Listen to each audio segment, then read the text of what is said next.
देखिए, जो केंद्रीय बजट आया है दूसरे दिन मीडिया में खूब छाया रहा, लेकिन जैसे जैसे समय बीतते जा रहा है बजट की असलियत लोग जान चुके हैं और सबको निराशा हुई है। पहली बात तो यह है कि इस बजट में मजदूरों के लिए कुछ भी नहीं है। मनरेगा के दर तक नहीं बढ़ाया है, जबकि महंगाई बढ़ गया, लेकिन मनरेगा का दर बढ़ा नहीं। और बल्कि छत्तीसगढ़ में तो स्थिति है कि 13 लाख जो मनरेगा मजदूर है उसका नाम काट दिया गया। दूसरी बात, किसानों के लिए कुछ नहीं है बजट में। जो किसान लगातार एमएसपी की मांग कर रहे थे वो भी गारंटी नहीं दी सरकार, वो भी नहीं मिला। नौजवानों के लिए कुछ भी नहीं है, रोजगार कैसे मिले। लेकिन अब देश का जो अर्थव्यवस्था है अब निर्मला सीतारमण जी के हाथ में नहीं रहा। अब जो कुछ भी है वो अंतर्राष्ट्रीय जो घटनाक्रम है उससे देश की अर्थव्यवस्था संचालित हो रही है। कल ही ट्रंप सरकार ने स्टील पे 25% टैक्स लगाया। सेंसेक्स है वो धाम से गिरा और लोगों के 10 लाख करोड़ रुपए डूब गए। तो ऐसी कितनी घटनाएं हुई है इस दौरान। जो शेयर मार्केट लगातार गोते लगा रहा है, तो ये और स्थिति ये कभी हमको चीन झुकाता है, कभी अमेरिका झुकाता है। अभी अमेरिका के सामने घुटना टेके हुए बजट सत्र चल रहा है, सांसद सवाल पूछ रहे हैं कि भैया जो 104 जो लोग आए वो हमारे अपने थे, कोई अपराधी नहीं थे।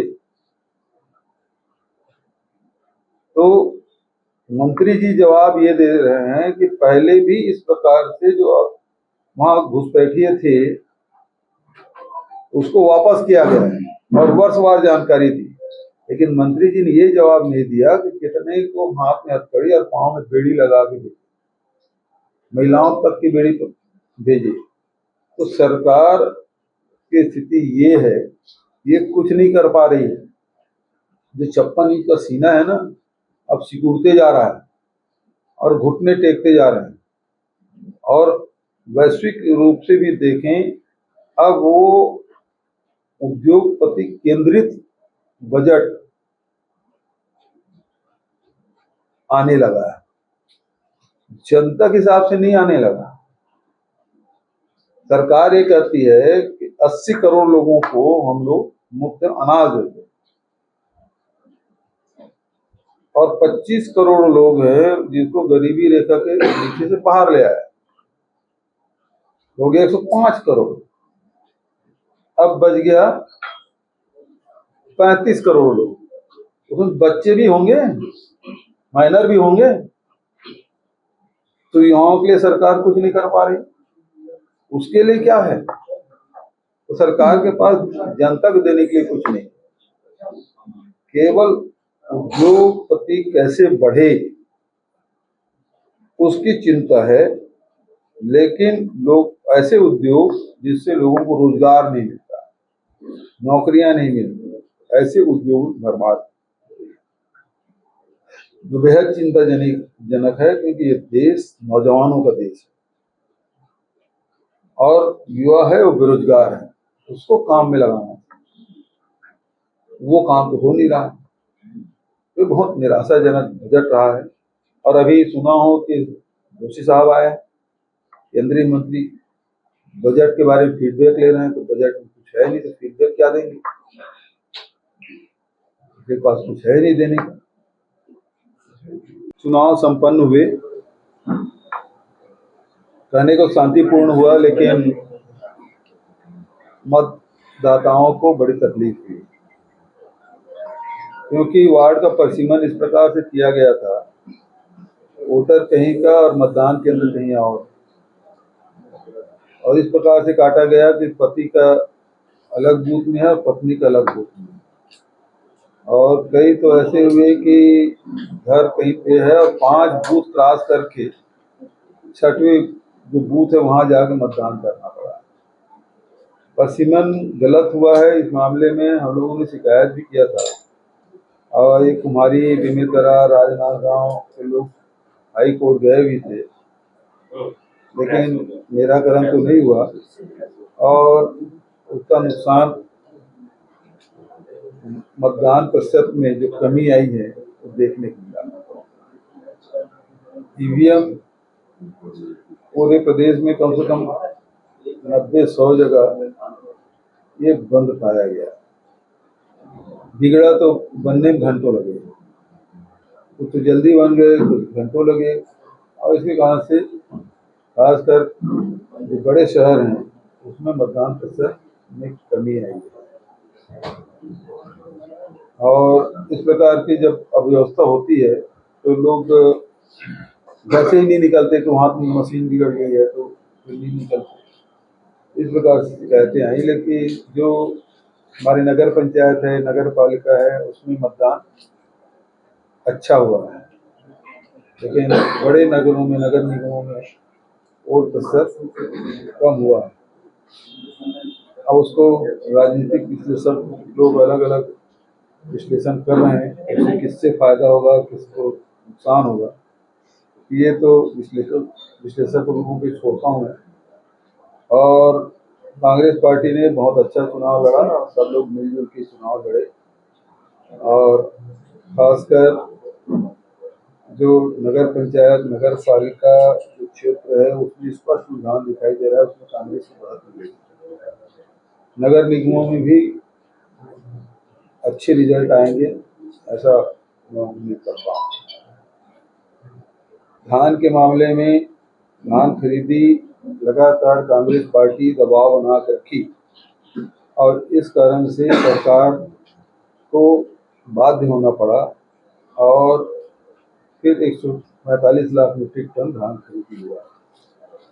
टोकन की कमी, बारदाने की कमी, अनावरी रिपोर्ट में बढ़ोतरी, धान उठाव में लेट लतीफी और ये सारी स्थिति होने के बावजूद भी किसान इस समय काफ़ी परेशान हुए धान बेचने में। लेकिन कांग्रेस पार्टी लगातार किसानों के साथ खड़ी रही और इस तरह से सरकार को झुकना पड़ा और किसानों का धान खरीदना। एक वीडियो सामने आया है कैबिनेट मंत्री लखनलाल देवांगन ने भाई का महिला के घर के अंदर घुसकर महिला को थप्पड़ मारा। किस तरह से? पहली बात है कि महिला थप्पड़ मारा और मंत्री का भाई है, मंत्री भाई को तो और सजग रहना चाहिए कि वो कुछ भी काम करेंगे उसका उसके भाई के छवि पर असर पड़ेगा। लेकिन ये इतने दबंग हो गए हैं, ये भूल गए हैं कि कौन सामने महिला है, पुरुष है और कानून हाथ में ले रहे हैं। तो यदि कानून है तो उसके खिलाफ कार्रवाई होना चाहिए। ये तब रैवत में लूट की वारदात सामने आई थी, आप इस देखते हैं 60 लाख रुपये लूट लिया गया। तो देखिए यहाँ कानून व्यवस्था तार तार हो चुका है। राजधानी में गोली भी चल रही है, लूटपाट भी हो रहा है, हत्या भी हो रहा है, बलात्कार भी हो रहा है, सब कुछ यहाँ हो रहा है। आप न्यायधानी में देख लीजिए, अवैध शराब से 8-9 लोग मर गए। सरकार छुपाने में लगी हुई है, ये जहरीली शराब से नहीं बल्कि मछली खाने से हुआ, तो सरकार उसको छुपाने में लगा हुआ है। तो ऐसे कानून व्यवस्था, इसी सुशासन कहते हैं क्या? ये सुशासन नहीं, कुशासन है और लोगों का विश्वास उठते जा रहा है सरकार पर। अच्छे मतलब वहाँ रुझान तो अच्छा दिखाई दे। जैसे मैं नांदगांव जिला गया, कांवड़का जिला गया, जसपुर ही गया था, बिलासपुर, कांपा जांजगीर, शक्ति, बलौदा बाजार, रायपुर, दुर्ग, इन जिलों को तो मैं खुद घूमा सड़क मार्ग से, तो अच्छे से दिखाई दे रहे हैं। अब 2 दिन इंतजार कर लीजिए। तो बधाई, शुभकामना। सैकड़ों साल से परंपरा चल रही है और छत्तीसगढ़ हमारा सबसे बड़ा तीर्थ स्थल, हजारों लाखों लोग जाके पुण्य स्नान करते हैं। तो सबको बधाई, शुभकामना, राजिम मांगी पुण्य मिला।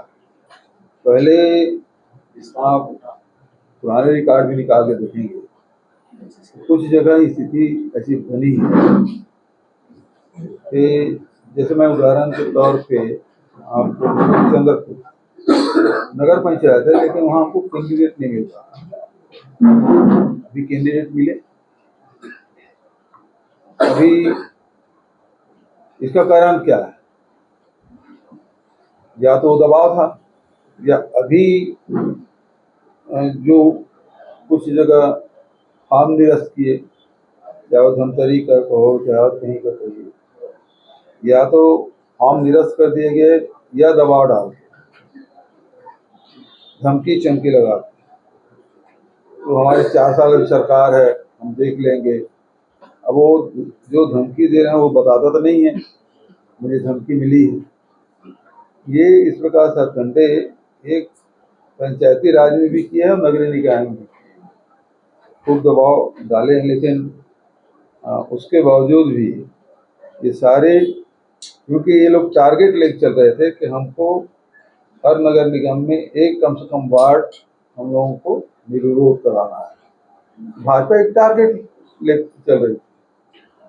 स्वाभाविक रूप से हो जाए वो अलग बात है, किसी को लोकप्रियता है उसके सामने नहीं लड़ना है एक दूसरी बात, लेकिन जब टारगेट लेके चलोगे इसका मतलब है कि प्रजातंत्र को आप खत्म करना चाहते हैं, चाहे वो धन बल के माध्यम से हो, चाहे वो प्रशासनिक बल के माध्यम से हो, चाहे वो बाहुबल के माध्यम से। आप प्रत्याशियों को डराने धमकाने का काम किया। इस कांसी स्थिति बनी तो 160 लाख मीट्रिक टन के लक्ष्य रखा था, 145 लाख हुआ। इसका मतलब ये है कि किसानों को धान बेचने के हतोत्साहित करने के सारे हथकंडे अपनाए, जिसके कारण से 15 लाख मीट्रिक टन कम खरीदी हुआ। ये स्थिति है। और आप लोगों से सवाल हो साधारण का काम निमंत्रण देना, लेकिन जहाँ धार्मिक काम है तो ऐसा है, दान भी देना तो अपनी जेब से देना चाहिए। धर्म कर्म करने जाना है तो अपने पैसे से जाना चाहिए।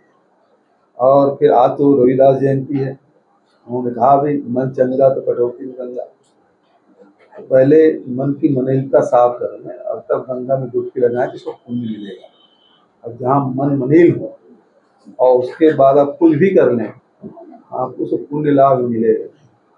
महाकुंभ में आपका उद्देश्य अपने आप को प्रचारित करना था, है ना। वहाँ कैबिनेट की बैठक कर रहे हैं, 12 बार दौरा कर रहे हैं, तो व्यवस्था बिगड़ेगी क्योंकि आप अपने प्रोजेक्ट कर रहे हैं। शासन का काम यह है कि आपको व्यवस्था बनाना है श्रद्धालुओं के लिए, दर्शनार्थियों के लिए, यात्री हैं उनके लिए, जो व्यवसायी हैं जो वहाँ सब सामान दुकान लगाते हैं, उनकी व्यवस्था करना है, अपने आप को प्रचारित करना नहीं है। तो आपको उद्देश्य ही गलत था और यही कारण से है कि बुलडोजर में आपको जो भगदड़ मची उसमें आपको उसके कपड़े लत्ते सबको उठाना पड़ा है। तो महाकुंभ सरकारें नहीं थी तब भी होता था और सरकारें हैं तब भी हो रहा है। जनसंख्या बढ़ी है तो जनसंख्या बढ़ी तो उसकी शादी व्यवस्था कर लेते हैं। आप जबरदस्ती प्रचार प्रसार अभी तक के ये बता रहे हैं आप कि 15 करोड़ लोग डुबकी लगा लिए, 20 करोड़ लोग डुबकी लगा लिए, उसकी गिनती कर रहा। कितने वहां लोग बिछड़ गए अपने परिवार से, कितने लोग घायल हुए, कितने लोगों की मौतें हुई, ये आंकड़े आज तक नहीं बता पाए। और छुपाना क्या चाहते हैं। और एक तो गजब कर दिए, उनको मोक्ष मिल गया। मोक्ष का अर्थ समझते हैं? ये जो शब्द है मैं समझता हूँ अध्यात्म में धर्म में सबसे उच्च कोटि का शब्द है, मतलब आखिरी है वो मोक्ष।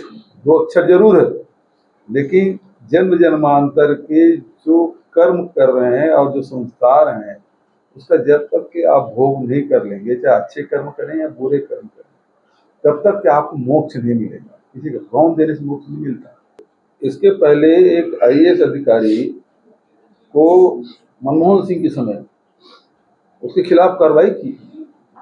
यहाँ भारत सरकार ने न केवल आपत्ति दर्ज की बल्कि उसका कड़ा प्रतिवाद किया और वहां सब कुछ किया जिसके कारण से उसको बाध्य होना पड़ रहा है अमेरिका सरकार।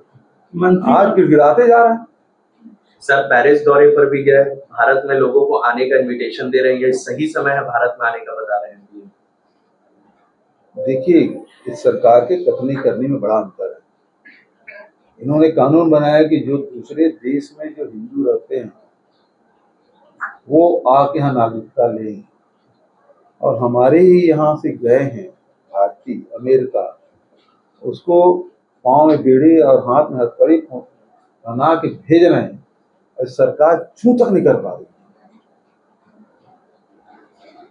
तो कथनी और करने में बड़ा अंतर है। हम लोग सहमति दिए थे, अभी अब इसको छीन के दूसरे प्रदेश ले जा रहे हैं, तो ये तो छत्तीसगढ़ की खेल प्रेमियों को इससे मायूसी भी होगी, और जब इस प्रकार के आयोजन होते हैं तो देश भर के लोग यहाँ आते हैं। एक मौका था सरकार को अपनी छवि ठीक करने के लिए, उसको भी गंवा दिया। यदि बागी होकर लड़ता तो प्रभाव पड़ता ही है। तो केवल कांग्रेस में हुआ ऐसी बात नहीं है, तो भाजपा में हुआ है। भाजपा में भी अनेक ऐसे उदाहरण आपको देखने को मिलेंगे जिसमें वो बागी होकर चुनाव लड़ रहे हैं। इस चुनाव के ठीक बता वोटिंग और उसके ठीक बाद एक निष्कासन रद्द होने के 18 लोगों की लिस्ट आई, जिसमें से एक नाम अजीत कुकरेजा के है।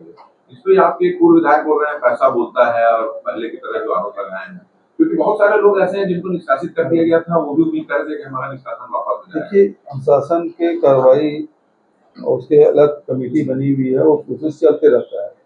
अब ये है कि कल वोटिंग के बाद हुआ, और यदि टिकट पहले का निष्कासन रद्द होता तो जो आप बोल रहे हो उसको मान भी लेते, लेकिन अब तो सब कुछ हो गया, अब तो कुछ है ही नहीं, तो चुनाव बचा है क्या। अमर उजाला जीवांजलि के सारथी की मदद लें और महाकुंभ में स्नान जरूर करें।